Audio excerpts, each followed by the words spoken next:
போயிட்டு பாடி காமிச்சேன் எல்லாருக்கும். எல்லாருமே பாடி காமிச்சோம். நீங்க என்ன பாட்டு பாடுனீங்க? நான் வந்துட்டு இதழில் கதை எழுதவும் காணக்கருங்குயிலை பாடினேன். நீங்க?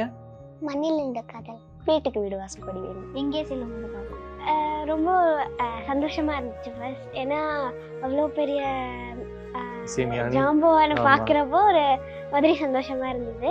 அப்புறம் ஸ்வேதா மேம் வந்து எல்லாருக்கும் வாய்ப்பு கொடுக்கன்னு சொன்னப்போ கண்டிப்பாக தரலாம் அப்படின்னாங்க. அப்போ எனக்கு ரொம்ப சந்தோஷமா இருந்துச்சு. அவங்க வாயிலேருந்து கண்டிப்பாக தரலான்னு சொல்கிறாங்க. அப்புறம்ப்பா ரொம்ப ஹாப்பியாக இருந்தது. எங்களுக்கெல்லாம் வாய்ப்பு கொடுக்குறேன் அப்படின்றப்போ சொன்னாங்க.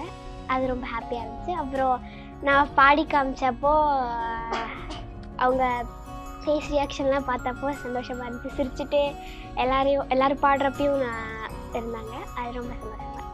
நான் வந்து இளையராஜா சார் பாடின பாட்டே தான் பாடினேன். ஃபஸ்ட்டு நம்ம அவரோட பாட்டே கேட்டு ரசித்து அவரை நேரில் பார்க்கும்போது ஒரு டிஃப்ரெண்ட் ஃபீலாக இருந்தது. ஸோ அவர் முன்னாடி பாடும்போது அவர் ரொம்ப ஸ்மைலி ஃபேஸோட எங்களை வந்து ஆசீர்வாதம்லாம் பண்ணார். அதெல்லாம் லைஃப்லேயே மறக்க முடியாத ஒரு கிஃப்ட் எங்களுக்கு. ஸோ மறக்க முடியாத இன்சிடென்ட் அது.